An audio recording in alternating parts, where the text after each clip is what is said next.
Bab 66, ubi jalar dan musik berjalan lebih baik di hari bersalju. Lihatlah air yang mengalir di timur dan matahari terbenam di barat. Waktu berlalu dengan tenang dan perlahan.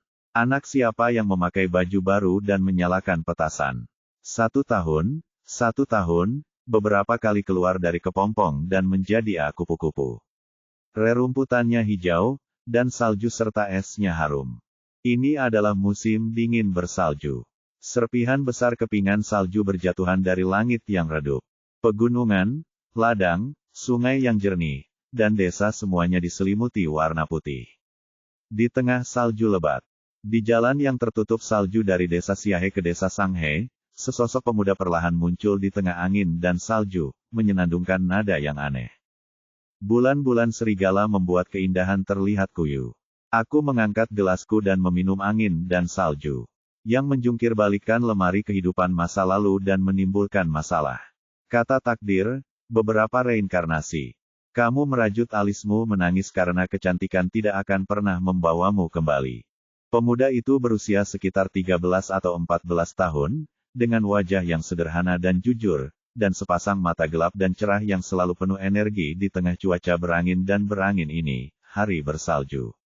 Mengenakan jubah biru, ikat pinggang hitam di pinggang, sepatu bot hitam, dan topi bulu kelinci yang mencolok di kepalanya. Pemuda itu melangkah jauh ke dalam salju, mengeluarkan suara berderak. Dia memegang ubi panggang di tangannya dan menyatu dengan langit bersalju. Kudengar ubi cocok dengan musik saat turun salju. Yang dua, Nian mengatakan sesuatu yang tidak bisa dimengerti sambil berjalan, dan kemudian dia tertawa gugup. Jika dia tidak sendirian di hari bersalju, dia akan dianggap orang gila. Menyeberangi jembatan kayu yang tertutup salju, melewati kaki gunung, kami tiba di depan rumah pemilik tanah terkaya Li di desa Sanghe. Halamannya dalam dan ambang pintunya tinggi pintu tempat 2 singa batu besar duduk dengan pintu lentera merah. Tidak ada jawaban. Pemuda itu tidak berkecil hati sama sekali, dan sekali lagi mengulurkan tangan dan mengetuk pintu. Setelah sekian lama, suara derak salju dan makian yang tidak sabar terdengar dari halaman. Pintu berderit terbuka, dan seorang petugas menjulurkan kepalanya keluar untuk melihat siapa yang mengganggu mimpinya di hari bersalju ini. Dikatakan bahwa di antara pejabat tingkat ketiga di depan Perdana Menteri, energi petugas tidak boleh dianggap remeh. Hahaha, selamat pagi, Paman Li. Aku mengganggu mimpi indahmu lagi. Aku minta maaf padamu. Melihat pintu terbuka, pemuda itu memasang senyum naif di wajahnya jalan yang masuk akal dan meminta maaf. Ini kamu lagi, nak. Kenapa kamu menyelesaikan bukunya begitu cepat? Petugas itu mengambil ubi panggang dari anak laki-laki itu, tapi ketidaksabaran di wajahnya tidak memudar. Pemuda itu sama sekali tidak peduli dengan sifat buruk petugas itu. Dia masih memiliki senyum naif di wajahnya dan menangkupkan tangannya dan berkata, saya sudah menggigit lebih dari yang bisa saya kunyah. Saya baru saja selesai menyalinnya. Saya harap Paman Li dapat mengucapkan beberapa kata baik kali ini dan izinkan saya meminjam lebih banyak. 2 buku, saya akan berhenti mengganggu mimpi Paman Li di masa depan. Ayo, saya dapat membantu Anda. Silakan tutup pintunya untukku ketika kamu pergi. Jangan ganggu tidurku lagi. Paman Li tertahan oleh kata-kata pemuda itu, dan senyuman muncul di wajahnya, tetapi dia berkata dengan marah, cuacanya sangat dingin, angin dan salju sangat kencang. Kuat, jadi setelah paman penjaga pintu selesai menjelaskan, dia kembali ke petugas untuk mengejar tidurnya. Pemuda itu mengangkat tangannya dan mengucapkan terima kasih kepada petugas dengan keras di belakangnya. Setelah menutup pintu, pemuda itu berjalan menuju ruang belajar rumah orang kaya Li dengan cara yang familiar. Meskipun sekarang meminjam buku tampaknya mudah, ketika saya pertama kali datang ke sini untuk meminjam buku, pemuda itu sering mendapat masalah. Jika dia tidak bertemu dengan seorang teman lama secara kebetulan, dia tidak akan pernah meminjam buku. Orang kaya Li juga termasuk orang yang artistik. Ketika keluarganya memiliki bisnis besar dan banyak uang, dia hanya ingin menghiasi penampilannya. Dia membeli banyak kaligrafi dan lukisan terkenal, 1 truk penuh puisi dan buku, dan memasang ruang belajar. Hanya saja orang kaya Li tidak pernah datang untuk membaca buku, jadi dia mengeluarkan banyak uang. Setelah pemuda itu mendengar berita tersebut, dia ingin membantu orang kaya Li memanfaatkan sisa panas di ruang kerjanya. Namun, dia ditolak beberapa kali. Untungnya, dia bertemu dengan seorang teman lama dan bisa masuk dan meminjam buku. Setelah banyak meminjam, orang-orang di keluarga orang kaya Li menjadi terbiasa jika ada pemuda seperti itu yang sesekali datang untuk meminjam buku.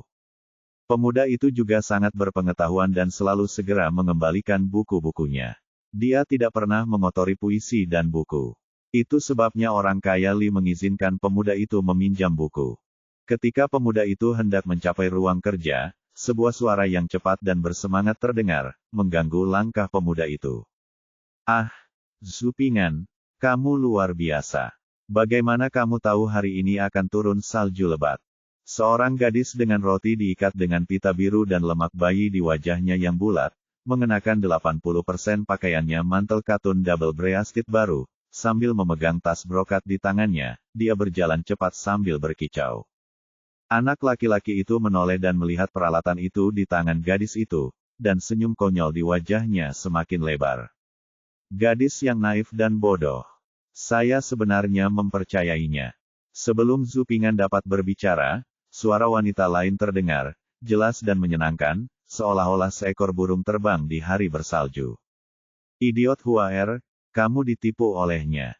Bersamaan dengan suara itu datanglah seorang peri kecil yang sepertinya diturunkan ke dunia fana oleh Kaisar Surga tidak penuh, dan kulitnya sehalus batu giok hangat dan selembut berminyak, mulut ceri kecil berwarna merah dan halus, dua helai rambut di pipinya tertiup angin dengan lembut, menambah sedikit pesona yang menggoda, dan matanya yang fleksibel bergerak dengan cerdas, sedikit nakal dan sedikit disengaja. Di belakang gadis ini, ada sekelompok besar orang, seorang wanita tua, dan beberapa pelayan kecil, mengejarnya perlahan. "Nona, saya bukan orang bodoh. Lihat, ada 4 kata yang tertulis di catatan di dalam kotak, hari ini turun salju." Catatan ini ditulis saat dia meminjam buku terakhir kali. "Ya Tuhan, dia sebenarnya saya kira hari ini akan turun salju." Pembantu kecil Baozi, Huaer, berkata dengan sedih, dan membuka selembar kertas di tas brokat untuk ditunjukkan kepada istrinya. "Oh, kamu gadis yang bodoh. Kamu membantunya menghitung uang setelah dijual olehnya." Wanita muda itu diam-diam mengetuk dahi pelayan kecil itu. Zhu Ping'an memandang gadis kecil Huaer yang sedih dengan tatapan lucu. Dia merasa sedikit bersalah di dalam hatinya. Dia memintanya untuk tidak berbohong kepada gadis bodoh ini lain kali. Faktanya, inilah yang terjadi. Ketika Zhu Ping'an datang untuk meminjam buku terakhir kali, dia melihat pelayan kecil Baozi, Huaer, bergumam tentang menantikan salju, dan dia hampir tercengang. Mau tak mau dia ingin menggodanya, jadi Zhu Ping'an membujuknya untuk mengatakan bahwa dia telah membaca buku perubahan dan Kimen Dunjia. Meskipun dia tidak bisa mengendalikan angin dan hujan, dia juga bisa menghitung waktu hujan dan salju. Setelah itu, Zhu Ping'an menyalakan sebatang dupa, berpura-pura melakukan perhitungan, lalu memercikkan tinta pada catatan itu dan menulis sebuah kalimat, yang disegel di dalam tas brokat pelayan kecil Huaer. Dia memberitahu pelayan kecil Huaer bahwa kotak itu hanya dapat dibuka saat turun salju, jika tidak, maka kotak itu tidak akan berfungsi. Tidak, pagi-pagi sekali, pelayan kecil Huaer bangun dan menemukan salju tebal di luar tertutup warna putih. Jadi dia tidak sabar untuk membuka perlengkapannya dan melihat, hari ini turun salju. Pelayan kecil Huaer segera membuka mulutnya lebar-lebar dan terkejut. "Ah!" Zhu Ping'an sangat mengagumkan. Itulah yang terjadi sekarang. Zhu Ping'an memandang ke arah pelayan kecil yang terluka, dan kemudian ke wanita muda yang mengetuk kepala pelayan kecil itu. Dia merasa itu sangat lucu, bagaimana wanita muda itu bisa begitu pintar sehingga dia hampir jahat. Tetapi pelayan kecil itu sangat bodoh dan imut. Wanita muda yang sedang mengajar pelayan kecil itu tiba-tiba menemukan Zhu Ping'an sedang menatapnya. Dia tidak bisa menahan cemberut dan memarahi. "Apa yang kamu lihat?" kata Zhu Ping'an. "Percaya atau tidak, seseorang akan menggali mata anjingmu." Petik 2. "Yah, tentu saja, Bahkan setelah tumbuh dari seorang lolita menjadi seorang gadis muda, dia tetaplah orang yang bau, sombong, pemuja uang, berhati ular, dan sombong. Paling-paling, dia telah berubah dari lolita kecil yang licik menjadi gadis yang licik. Zhu Ping'an tidak memiliki kesan yang baik terhadap Li Su, wanita muda yang sombong dan bau. Apa gunanya menjadi tampan? Daji Yuhuan Zhao Feiyan, semakin cantik seorang wanita, semakin besar kerugiannya. Babak 67, seekor katak juga ingin mengikuti ujian kekaisaran. Gadis bau yang tidak bisa dicintai. Zhu Ping'an menggelengkan kepalanya sedikit dan mengalihkan perhatiannya dari gadis jahat Li Su. Dia tidak lagi memperhatikan gadis yang dimanjakan oleh keluarganya. Kemudian dia melihat pelayan Baozi, Hua Er, masih menatapnya dengan rasa ingin tahu dan kekaguman. Aku tidak bisa menahan tawa. Saya mengamati langit di malam hari dan menghitung dengan jari saya bahwa hari ini akan turun salju. Zhu Ping'an menepis kepingan salju di tubuhnya dan menjawab pertanyaan yang diajukan oleh pelayan Baozi, Hua Er, dengan serius seperti tongkat ajaib. Pembantu Baozi, Hua Er, berkedip kebingungan di wajahnya. Hua Er bodoh, yang dia tulis adalah, hari ini turun salju, dan dia menyuruhmu membukanya hanya saat salju turun. Bisakah kamu menyangkalnya? Li Su tidak bisa menahan diri untuk tidak mengulurkan tangan halusnya dan menepuk tangan pelayan Baozi dahi. Pembantu Baozi, Hua Er, menyentuh keningnya dengan sedih dan berpikir lama.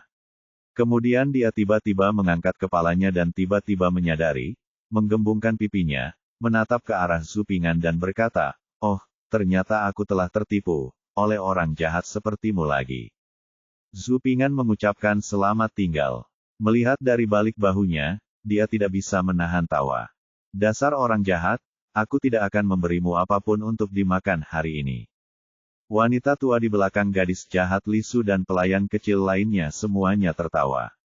Tidak ada program hiburan di zaman kuno, jadi orang-orang ini menantikan kedatangan Zhu Ping'an untuk meminjam buku. Setiap kali saya datang untuk meminjam dan mengembalikan buku, saya hanya perlu membawa beberapa makanan ringan dan makanan lezat, dan Zhu Ping'an dapat bercerita sebentar, entah itu tentang dewa, roh, monster, atau seni bela diri sangat pemilih, tapi setiap saat makanan ringan dan makanan lezat yang dibawakan Hua Er selalu sesuai dengan keinginannya, dan Hua Er selalu yang paling positif. Jadi lucu mendengar Hua Er sangat marah sehingga dia tidak mau memberikannya apapun untuk dimakan. Ruang belajar rumah orang kaya Li sangat anggun dan luas, serta memiliki banyak koleksi buku. Setiap saat selalu ada buku yang menarik perhatian Zhu Ping'an. Ada seorang akuntan Shirohige yang mengurus ruang belajar. Zhu Ping'an memasuki ruang kerja dan mengembalikan buku-buku yang dipinjamnya terakhir kali dari tas sekolah yang dibawanya dengan kedua tangannya kali ini. Yah, Kakak An adalah seorang pecinta buku. Bagaimana, dalam beberapa bulan, dia akan menjadi laki-laki. Apakah kamu ingin keluar dan mencoba keahlianmu? Shirohige bertanya dengan bercanda setelah memeriksa apakah buku-buku itu dalam kondisi baik. Ujian Tongzi, juga dikenal sebagai ujian Tongzi, umumnya dikenal sebagai ujian cendekiawan. Ujian ini dibagi menjadi 3 tahap, ujian daerah, ujian prefektur, dan ujian perguruan tinggi. Ujian daerah diadakan di setiap daerah dan dipimpin oleh hakim daerah. Sidang ini biasanya diadakan pada bulan Februari setiap tahun, dengan 5 kali ujian berturut-turut. Setelah lulus ujian, akan ada ujian pemerintah yang dipimpin oleh pejabat pemerintah, yang akan dilaksanakan pada bulan April dengan 3 ujian berturut-turut. Mereka yang lulus ujian daerah atau pemerintah dapat disebut Tongsheng, dan berpartisipasi dalam ujian perguruan tinggi yang diselenggarakan oleh administrasi akademik provinsi atau pendidikan akademik. Mereka yang lulus ujian perguruan tinggi disebut mahasiswa, sarjana. Tempat pertama dalam ujian provinsi disebut Jieyuan. Paman Zhu Ping'an lulus ujian kabupaten dan pemerintah dan mendapat gelar Tongsheng, tetapi dia tidak pernah lulus ujian perguruan tinggi. Sejak keluarga Zhu Ping'an terpecah, pamannya mengikuti ujian kekaisaran 2 kali lagi.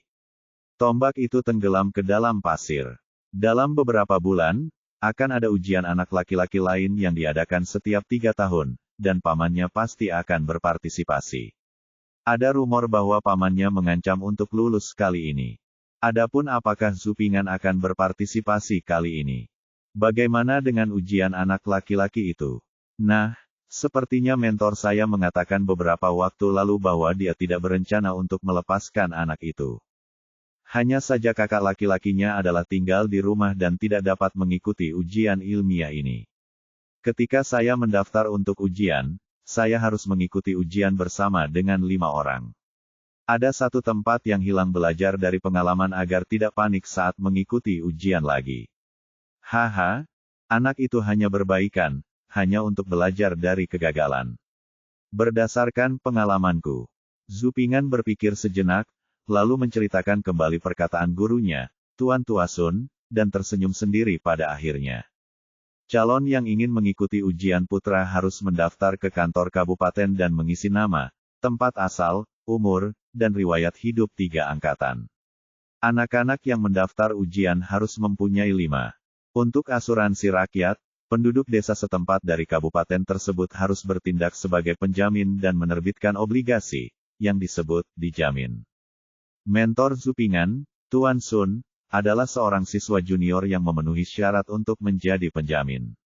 Dia tidak siap untuk melepaskan Zupingan pada awalnya, tetapi salah satu dari 5 penjamin asli pergi untuk mengamati kesalehannya. 1 orang hilang, jadi Tuan Sun menambahkan Zupingan. Tidak ada harapan Zupingan akan lulus ujian, dia hanya make up. Hei, kodok masih punya kesadaran diri. Jika bocah nakal sepertimu, yang ahli menipu gadis kecil dengan ucapannya, bisa lulus ujian, itu akan terjadi kecuali matahari terbit di barat. Jika kau bertanya padaku, mengatakan bahwa kamu mengarang angka hanya membuatmu tersanjung. Hanya Wen Kuxing yang bisa lulus ujian. Ayolah, kamu hanya seekor katak. Begitu Zupingan selesai berbicara, gadis jahat Lisu yang mengikuti di belakang mulai mencibir. Setelah gadis licik Lisu selesai berbicara, dia mulai tertawa melihat tatapan bingung Zupingan, dan kemudian semua wanita tua dan pelayan di belakangnya mulai menertawakannya. Meskipun perkataan gadis jahat itu membuatku sedikit tidak senang, aku juga senang melihat begitu banyak gadis tertawa di depanku. Zupingan hanya tersenyum tipis. Kemudian dia pergi ke ruang belajar untuk memilih buku-buku yang dia butuhkan. Karena ujian akan segera berlangsung, Zupingan biasanya memilih buku-buku tentang 4 buku, 5 klasik dan prosa berkaki 8 juga memiliki buku teks. Jangan berpikir bahwa 4 buku dan 5 buku klasik semuanya sama. Zhu Xi melakukannya. Anotasi oleh Susi dan anotasi oleh Susi adalah 2 versi. Buku, The Doctrine of the Min, yang dipilih oleh Zupingan kali ini diberi penjelasan oleh Susi. Aturan bahwa Anda hanya boleh meminjam 1 buku dalam 1 waktu. Datang dari mulut gadis jahat Lisu yang baru saja menertawakannya. Orang kaya Li ingin memanjakannya, jadi dia secara alami mengangguk dan menetapkan aturan ini. Meminjam buku bagus, gadis jahat itu menolak membiarkan Zupingan pergi, bersikeras untuk bercerita. Tidak ada buku yang boleh dipinjam tanpa bercerita. Orang-orang di bawah atap harus menundukkan kepala, dan Zupingan tidak punya pilihan selain melanjutkan cerita 8 bagian naga yang belum dia selesaikan terakhir kali. Para pelayan cilik dan nenek-nenek juga dengan mudah memindahkan bangku dan kursi, mengeluarkan makanan ringan, dan duduk berjajar. Kali ini, dia menyinggung pelayan Baozi, Huaer dan tidak punya makanan ringan untuk dimakan. Namun, gadis berkulit gelap itu dengan sengaja meminta dapur untuk membuatkan sabu-sabu panas, daging kambing yang diiris tipis, ikan, dan sayuran, dan menyebarkannya ke seluruh meja, menyapa Huaer dan beberapa orang lainnya. Kedua pelayan kecil itu berkumpul mengelilingi meja, mendengarkan cerita dan memasak hotpot daging kambing, bahkan dengan sengaja menamparkan bibir mereka hingga membuat Zupingan mengeluarkan air liur. Di hari bersalju, sabu-sabu sepertinya menjadi pilihan terbaik. Zupingan tidak tahu sudah berapa kali dia menelan ludahnya. Dia tidak tahan lagi, jadi dia membuka mulutnya untuk berdiskusi dengan Huaer, Nona Huaer.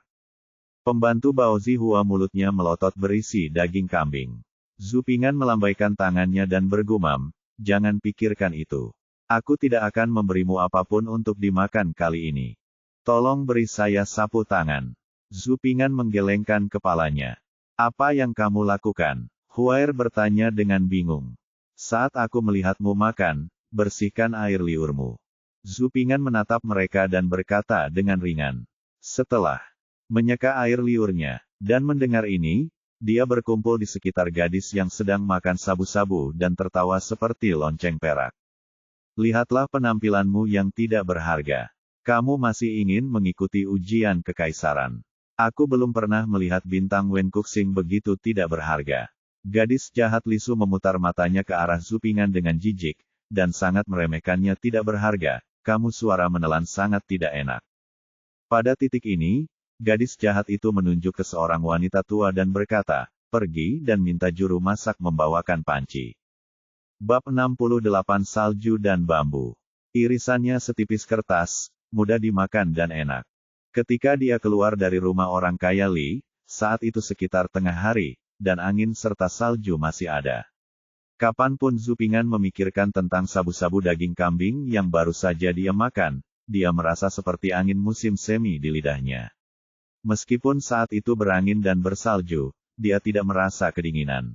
Menyenandungkan lagu yang aneh, salinan, The Doctrine of the Min, yang diberi penjelasan oleh Zhu Si tergeletak dengan tenang di ranselnya lagi. Salju adalah hal yang sangat indah. Di kalangan masyarakat, salju dianggap sebagai pertanda cuaca baik, panen baik, keberuntungan, kebahagiaan dan kesehatan di tahun mendatang. Salju dapat menghadirkan kesenangan dan kegembiraan yang tak ada habisnya, tetapi setelah kepingan salju jatuh ke tanah, muncullah masalah yang menjengkelkan dan tak berdaya, yaitu salju tebal yang menghalangi jalan. Salju saat ini sudah setinggi telapak tangan, membuat berjalan di jalan menjadi sangat berat. Zhu Ping'an berjalan kembali melewati angin dan salju dengan satu kaki dalam dan satu kaki dangkal. Dia tiba-tiba berpikir bahwa anak-anak Tuan Sun tidak ada sekarang dan dia sudah agak tua. Jadi, Zhu Ping'an mengubah arah dan menuju rumah Tuan Tua Sun. Pergi ke rumah Tuan Tua Sun juga merupakan perjalanan yang akrab. Selama bertahun-tahun belajar di Meng, Zhu Ping'an sering pergi ke rumah Tuan Tua Sun untuk meminta nasihat. Rumah Tuan Tua Sun tidak jauh dari rumah orang kaya Li. Dibutuhkan kurang dari 10 menit berjalan kaki ke rumah Tuan Tua Sun. Tuan Tua Sun juga berasal dari keluarga kaya, dengan pekarangan sipil, yang dianggap sebagai keluarga kelas menengah atas di desa. Anda yang telah membaca banyak novel mungkin memiliki gagasan ini. Guru Sun tergerak oleh ketekunan dan ketekunan Zhu Ping'an, dan berpikir bahwa putra ini bukanlah apa-apa, jadi dia ingin mempercayakan putrinya kepadanya, dan segera. Haha, Anda benar-benar berpikir berlebihan. Tuan Sun hampir berusia 60 tahun, putrinya berusia 40-an, dan bahkan cucunya sudah lama menikah, tetapi anak-anaknya semuanya sudah berkeluarga di kota. Tuan Tua Sun dan istrinya tinggal bersama, dan itu merupakan kisah yang luar biasa. Rumah Tuan Tua Sun buka pada malam hari, jadi Anda bisa langsung masuk ke dalamnya. Ada rumpun bambu yang ditanam di halaman, menambah sedikit puisi di halamannya. Saat dia masuk, Tuan Tua Sun sedang menata bambunya. Salju lebat dan angin kencang membengkokkan bambu tersebut. Tuan Tua Sun khawatir bambu tersebut akan patah, jadi dia menggunakan sapu kecil untuk membantu membersihkan salju dari bambu tersebut. Guru, Zhu Ping'an memasuki halaman dan membungkuk kepada Tuan Tua Sun yang sedang menata bambu. Oh, itu Ping'an. Tuan Tua Sun tahu bahwa Zhu Ping'anlah yang datang tanpa berbalik. Tuan Tua Sun begitu terinspirasi sehingga dia meluruskan bambu dan bertanya kepada Zhu Ping'an, Ping'an, apa yang harus dilakukan kamu berpikir tentang bambu ini? Tanda tanya, Zhu Ping'an tidak begitu mengerti apa yang dimaksud Tuan Tua Sun. Dia melihat ke arah bambu yang sedang dipangkas oleh Tuan Tua Sun. Angin dan salju bertiup, tetapi bambu tersebut masih tetap mempertahankan warna hijaunya. Pepatah bahwa 3 sahabat Suihan adalah pinus, bambu dan plum. Jadi dia berkata, bambu hijau itu bangga. Salju dan es tidak takut pada angin dan salju, dan para siswa harus belajar darinya. Petik 2. Setelah mendengar ini, Tuan Tua Sun meletakkan sapunya dan menggelengkan kepalanya. Memang benar bambu musim dingin bangga dengan salju dan embun beku, tetapi setelah badai salju, akan ada tumpukan bambu. Ada dua jalur untuk bambu, ketika ada lapisan salju yang tebal, yang satu harus ditekuk oleh salju yang tebal dan menjadi pahlawan, yang lebih memilih patah daripada membungkuk, yang lain harus membungkuk dalam-dalam dan membungkuk dengan kuat, tetapi salju akan mencair lebih cepat atau nanti, dan bambu itu akan siap menjadi lebih kuat dan tinggi. Pada titik ini, Tuan Tuasun menoleh ke arah Zupingan, damai, kami aman. Kami ingin menjadi bambu yang berdiri bangga di atas salju dan embun beku di musim dingin, namun kami juga ingin menjadi bambu jenis kedua, yang dapat meregang dan menekuk, pantang menyerah dalam menghadapi kesulitan, berpegang teguh pada hati, dan mampu menekuk atau menekuk sambil menjaga perbukitan hijau, dan jangan khawatir kehabisan kayu bakar. Petik 2. Para siswa telah mendapat pelajaran. Zupingan mendapat banyak manfaat dan mengungkapkan rasa terima kasihnya. Tuan Tuasun melambaikan tangannya dan memutar-mutar janggutnya dan berkata, saya sangat optimis tentang Anda di bagian ini. Dalam beberapa bulan, ujian anak laki-laki akan diadakan. Bagi Anda, ujian ilmiah ini seperti angin, salju, dan hijau bambu. Kamu tidak boleh aku akan dihancurkan. Petik 2. Ternyata Tuan Tuasun mengkhawatirkan hal ini. Ia khawatir jika ia tidak berprestasi dalam ujian ilmiah ini, ia khawatir ia akan dipukul, karena kegagalan dan tidak bisa berdiri, jadi dia menggunakan bambu untuk menghiburnya. Guru, yakinlah, Pingan akan segera aman. Zupingan segera berjanji untuk menghindari kekhawatiran Tuan Tuasun. Yah, aku akan merasa nyaman dengan cara ini. Tuan Tuasun tersenyum sepenuh hati. Kamu orang tua, mengapa kamu membiarkan Pingan berdiri di tengah angin dan salju? Kemarilah, Pingan, dan cobalah teh yang baru diseduh oleh istri majikan. Juga memiliki kesan kutu buku tentang dirinya. Haha, terima kasih, Guru. Di zaman kuno, Anda dapat membunuh Huasiong dengan menghangatkan anggur. Hari ini, izinkan saya meninggalkan Anda dengan reputasi menyapu salju dengan menghangatkan teh. Zupingan jauh lebih santai saat menghadapi Guru Sun daripada sebelumnya dia menghadap Tuan Tuasun. Dia tersenyum naif. Kemudian dia mengambil sekop, sapu dan peralatan lainnya di halaman dan mulai bekerja dengan antusias. Nak, Nyonya memarahi. Tuan Tuasun memelintir janggutnya dan tersenyum, lalu terus memangkas bambunya. Menyapu salju juga merupakan pekerjaan teknis. Jika angin kencang dan salju tebal, tidak akan berkelanjutan jika hanya menyapu salju dengan sapu salju selapis demi selapis, lalu gunakan sapu untuk membersihkan salju yang menumpuk. Saat mulai menyapu salju, Zupingan masih merasakan tangan dan kakinya dingin, namun saat ia menyapu, rasa dingin itu hilang dan seluruh tubuhnya dipenuhi uap. Zupingan membersihkan salju di halaman Tuan Tuasun, meninggalkan ruang terbuka yang luas, dan juga membersihkan jalan panjang di luar pintu. Menyapu salju dan membuat teh sangatlah nikmat. Setelah meminum teh dari istrinya, dia mengucapkan selamat tinggal kepada istrinya dan Zupingan menantang angin dan salju untuk kembali ke rumah. Rumah jerami yang dulu ditinggali keluarga Zupingan kini telah diubah menjadi halaman dengan 2 pintu masuk dan 2 pintu keluar yang terbuat dari batu bata biru dan ubin merah. Ayah Zu telah menghasilkan banyak uang selama bertahun-tahun dengan bepergian dengan gerobak sapi kota dan desa. Chen juga bisa ibu yang mengelola rumah menghasilkan lebih banyak uang, jadi dia membangun kembali halamannya. Sungguh, mengapa turun salju? Nyonya Chen memandangi salju tebal di halaman, merasa sangat tidak senang. Hehehe, salju yang menguntungkan menandakan panen yang baik, pertanda baik. Ayah Zu tersenyum polos sambil menyapu salju. Kamu orang besar, jika tidak turun salju, gerobak sapi kita akan menghasilkan setidaknya puluhan atau ratusan uang tunai sehari. Hahaha, mata Ibu Chen berbinar seperti biasa saat menyebut uang. Ah, Sier sudah kembali, cepat masuk dan hangatkan diri di atas kompor. Mata tajam Ibu Chen segera melihat Zupingan kembali dari salju, dan dia segera memanggil Zupingan ke dalam rumah. Aku akan membantu ayahku membersihkan salju sebelum kita masuk. Zupingan tersenyum naif. Jangan khawatir tentang dia khawatir tentang bagaimana menggunakan kekuatan kasarnya. Nyonya Chen tidak peduli tentang ini.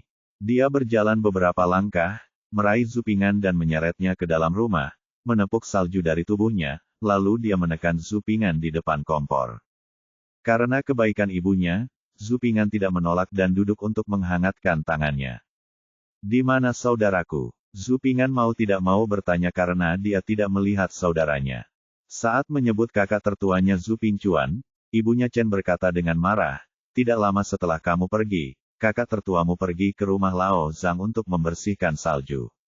Dia benar-benar menikahi seorang istri dan melupakan ibunya. Ada apa dengan dia? Saya belum menikah, jadi saya sudah melupakannya. Kakak laki-laki tertua saya, Zhu Pingchuan, baru saja bertunangan dengan putri dari keluarga lama Zhang di desa yang sama tahun lalu. Karena keluarga tua Zhang mencintai putri mereka, mereka bilang akan membesarkannya menjadi 18 tahun sebelum menikah. Waktunya, saatnya menikah tahun depan." "Hahaha, ibuku cemburu. Jangan khawatir, anakku tidak akan seperti kakaknya ketika dia menikah. Dia juga akan mengajak ibunya menyapu salju. Kamu orang yang tidak berperasaan, kamu lebih gelap dari kakakmu. Dia hanyalah seorang orang-orang akan membersihkan salju, tetapi Anda bahkan ingin membantu saya." Nyonya Chen disela oleh Zhu Ping'an, dan dia mengatakan sesuatu yang aneh, tetapi dia merasa jauh lebih baik. Bab 69 Latihan Pagi. Di pagi hari, angin dingin bertiup kencang dan salju belum juga mencair. Orang-orang di desa Xiahe berkerumun di selimut hangat, tidur, atau bermain permainan menarik antar pasangan. Pintu kamar di rumah Zhu Ping'an dibuka dengan lembut. Zhu Ping'an, yang mengenakan pakaian tebal dan topi bulu kelinci yang tidak mencolok, berjalan keluar kamar dengan tas sekolah tersampir di tubuhnya dan papan kayu hitam yang telah dibawanya, dia selama beberapa tahun. Saat ini masih pagi, dan hanya ada sedikit cahaya di timur. Ada keheningan di mana-mana, kecuali suara angin dingin yang menderu-deru, namun, di bawah pantulan salju, jarak pandang di halaman masih cukup tinggi. Zhu Ping'an menggerakkan tubuhnya sedikit, lalu berjalan ke sebuah batu besar yang khusus dipindahkan di halaman, meletakkan papan hitam rata di atas batu besar, menuangkan air panas ke dalam alur batu, dan mengeluarkan kuas tulis sederhana. "Gantung pergelangan tangan Anda untuk berlatih kaligrafi." Ini telah menjadi kebiasaan yang dilakukan Zhu Ping'an selama beberapa tahun. Persyaratan font dalam ujian kekaisaran kuno cukup tinggi, dan tidak ada cara untuk menyontek dalam kaligrafi. Kamu berlatih lebih sedikit, kamu tidak akan sebaik yang lain, jadi Zhu Ping'an selalu bersikeras. "Saya bangun di pagi hari dan berlatih kaligrafi. Saya berlatih Sanjiu di musim dingin dan Sanfu di musim panas." Faktanya, selama beberapa tahun terakhir, situasinya telah berubah, dan keluarga Zhu Ping'an telah menjadi salah satu keluarga kaya di desa Xiahe. Namun Zhu Ping'an tetap mempertahankan kebiasaan kesulitan dan kesederhanaan. Zhu Ping'an, sejauh ini ia hanya memiliki 2 kuas tulis, yang satu adalah hadiah dari Guru Sun, mentornya saat itu. Kuas tulis ini digunakan saat menyalin buku dan menulis, dan masih digunakan sekarang. Kuas ini buatan tangan ayah Zhu. Kuas ini digunakan saat berlatih kaligrafi di pagi hari. Selama bertahun-tahun, kuas untuk berlatih kaligrafi ini telah diganti beberapa kali, tapi laras pena masih sama. Setiap tempat pena telah dipoles oleh Zhu Ping'an. "Kenapa kamu bangun pagi-pagi sekali lagi, Cr? Dingin sekali. Pergilah tidur." Zhu Ping'an berlatih kaligrafi dengan menggantung pergelangan tangannya selama kurang lebih setengah jam. Pintu. Tidak ada hal tak terduga yang terjadi. Kemudian saya melihat putra bungsu saya menulis dan menggambar di papan tulis di luar. Di luar sangat dingin, dan Nyonya Chen merasakan hawa dingin yang menggigit segera setelah dia membuka pintu. Kemudian dia melihat putra bungsunya berlatih kaligrafi dengan tangan kosong, dan dia merasa tertekan dan membujuk putra bungsunya untuk pergi, kembali ke kamar untuk pemanasan dan tidur sebentar. "Tidak perlu, Bu. Aku picik dan marah." Zhu Ping'an membelai coretan terakhir dari apa yang dia tulis, berhenti dan menjawab ibunya sambil tersenyum. "Sial, kenapa kamu memakai topi kulit saat kamu sangat marah?" Nyonya Chen memutar matanya dan memarahi. "Hehehe." Zhu Ping'an tersenyum naif dan tidak berkata apa-apa. Nyonya Chen kehabisan akal dan berpikir untuk merebus ayam tua untuk sarapan guna mengisi kembali tubuh putra kecilnya. Dia sangat imut ketika dia masih gemuk ketika dia masih kecil, tetapi sekarang dia telah tumbuh lebih tinggi tetapi berat badannya turun. Tidak, buatlah makanan lebih enak dan tambah berat badan. Setelah Ibu Chen bangun, Ayah Zhu dan kakak laki-laki tertua Zhu Pingchuan juga bangun. Ayah, di luar bersalju dan sulit untuk berjalan. Biarkan aku mengemudi hari ini. Kakak tertua Zhu Pingchuan berdiskusi dengan Ayah Zhu bahwa Zhu Pingchuan saat ini hampir sama dengan Ayah Zhu penampilan tampan. Sangat jujur dan jujur. Hari ini pertemuan besar, aku khawatir kakak laki-laki tertua akan membantu calon ipar perempuanku membawa barang, kan? Zhu Ping'an meletakkan kuasnya dan mengolok-olok kakak tertuanya. Hehehe, kakak tertua Zhu Pingchuan mengusap bagian belakang kepalanya dan terkikik. Apa yang membuatmu tersenyum? Jika kamu tidak bisa mengatakan yang sebenarnya, semuanya sudah berakhir. Ayah Zhu menendang Zhu Pingchuan dari belakang dan memarahinya sambil tersenyum. Ibu Chen melihat pemandangan ini, gerakan Taomi terhenti, dan kata-katanya penuh dengan kecemburuan, aku telah membesarkanmu selama lebih dari 10 tahun dengan sia-sia. Istriku bahkan belum menikah, jadi aku melupakan ibuku. Saudara laki-laki Zhu Ping'an dia mengusap bagian belakang kepalanya dan tersenyum naif.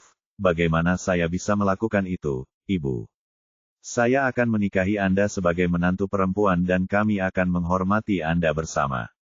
Wajah Nyonya Chen membaik setelah mendengar ini, tapi dia berkata tanpa ampun, jika kamu mengatakannya dengan baik sekarang.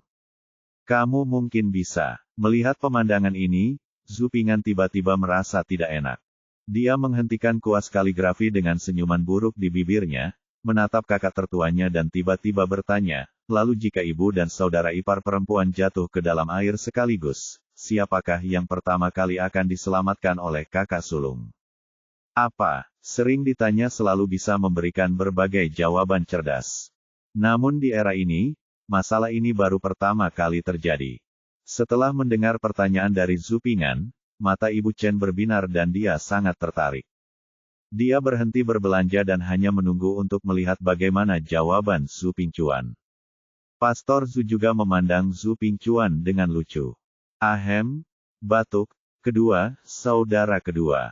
Begitu Zhu Pingchuan mendengar pertanyaan ini, dia memerah dan terbatuk, menatap Zhu Ping'an dengan wajah polos. Ini, bagaimana aku harus menjawabnya?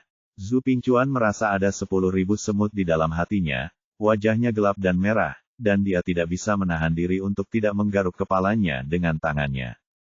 Jika kamu mengatakan ingin menyelamatkan ibumu terlebih dahulu, tetapi jika Juan mendengarnya, itu akan berdampak buruk. Tetapi jika dia mengatakan untuk menyelamatkan Juan terlebih dahulu, Zhu Pingchuan tahu bahwa jika dia mengatakan demikian, ibunya akan marah tetapi sedih, dan itu akan berdampak buruk. Sangat keras. Zhu Pingchuan ragu-ragu dan tidak bisa mengucapkan sepatah kata pun untuk waktu yang lama. Zhu Ping'an tidak bisa berhenti tertawa saat melihat ekspresi cemas kakak laki-lakinya. Ibu Chen memandang putra sulungnya yang berada dalam dilema, merasa senang sekaligus sedih. Bocah konyol ini selalu diejek oleh putra kedua karena terlalu jujur, tapi sebenarnya sangat aneh hatinya. Melihat putra sulungnya yang berada dalam kesulitan, dan kemudian pada putra bungsunya yang sedang mengawasi kebakaran dari seberang bank dan sangat gembira, Nyonya Chen tiba-tiba menanyakan pertanyaan ini kepada Zhu Ping'an. "Sier, kamu di mana? Siapa yang ingin kamu selamatkan lebih dulu?" Nyonya Chen tiba-tiba bertanya. Zhu Ping'an tertegun sejenak. Sekarang giliran Zhu Pingchuan yang melihat lelucon itu, dan saudara kedua Jue juga harus mengalami rasa malunya sendiri. "Ya, aku masih pagi," jawab Zhu Ping'an. Nyonya Chen tidak puas dengan jawabannya dan bertanya, "Tidak peduli seberapa dini Anda harus menikahi seorang istri.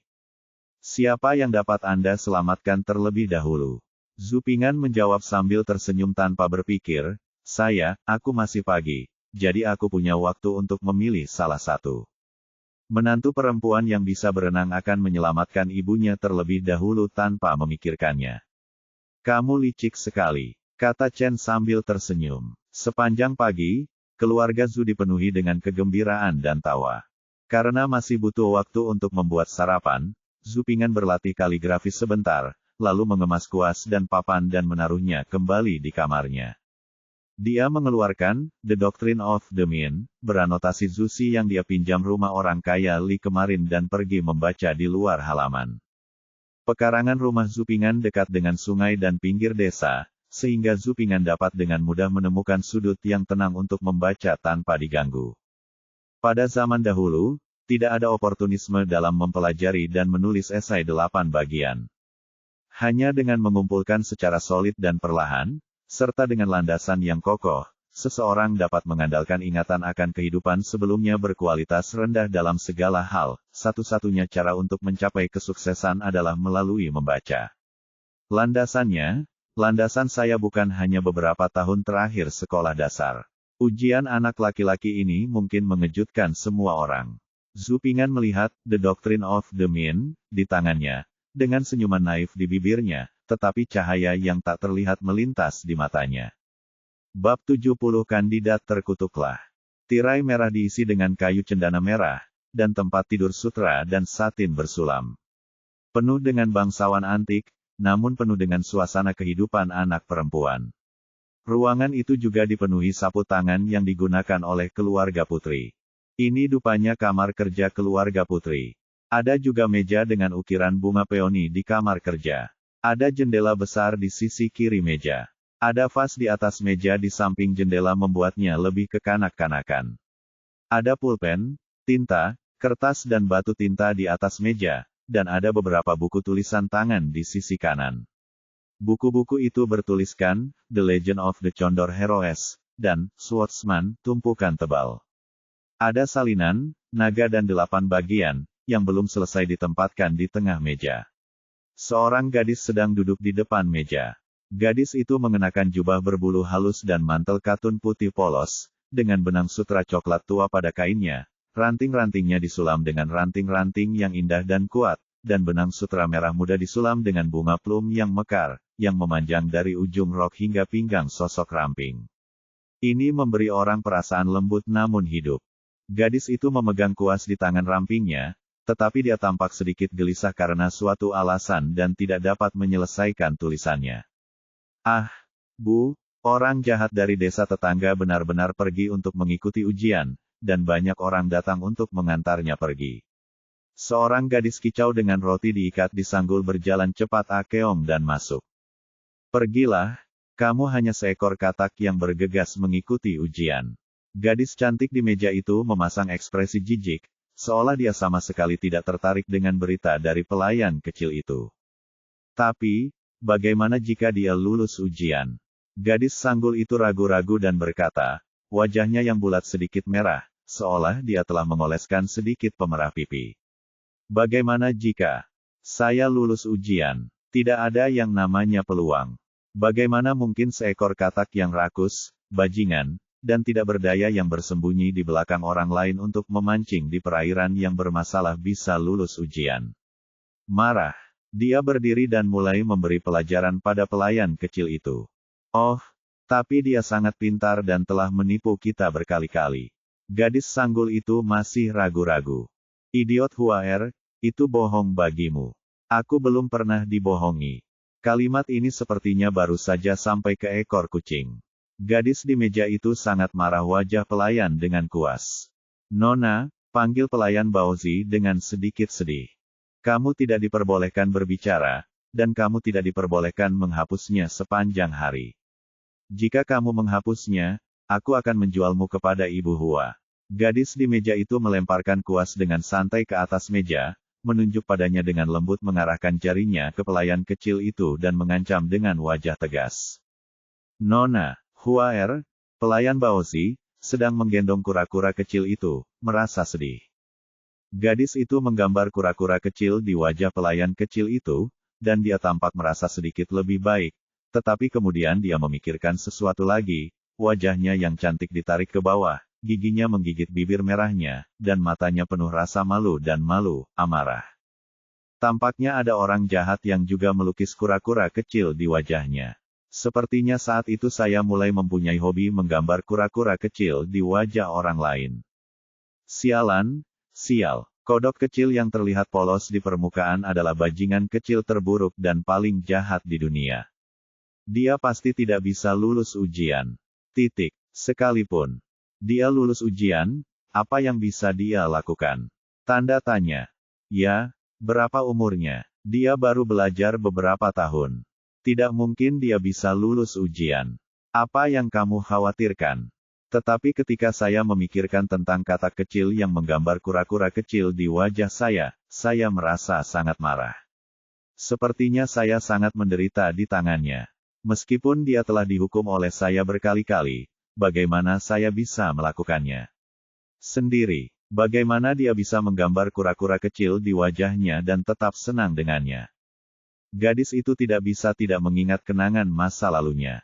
Saat itulah, saya masih kecil, tak lama setelah keluarga orang jahat itu terpisah. Saya membawa lukisan itu kepada orang jahat itu saat istirahat dari kelas dan memintanya untuk bercerita. Tetapi orang jahat itu tidak mau menceritakannya, dan dia tidak mau memakan makanan lezat yang ditawarkan kepadanya mengambil keuntungan dari rentenir ayahnya.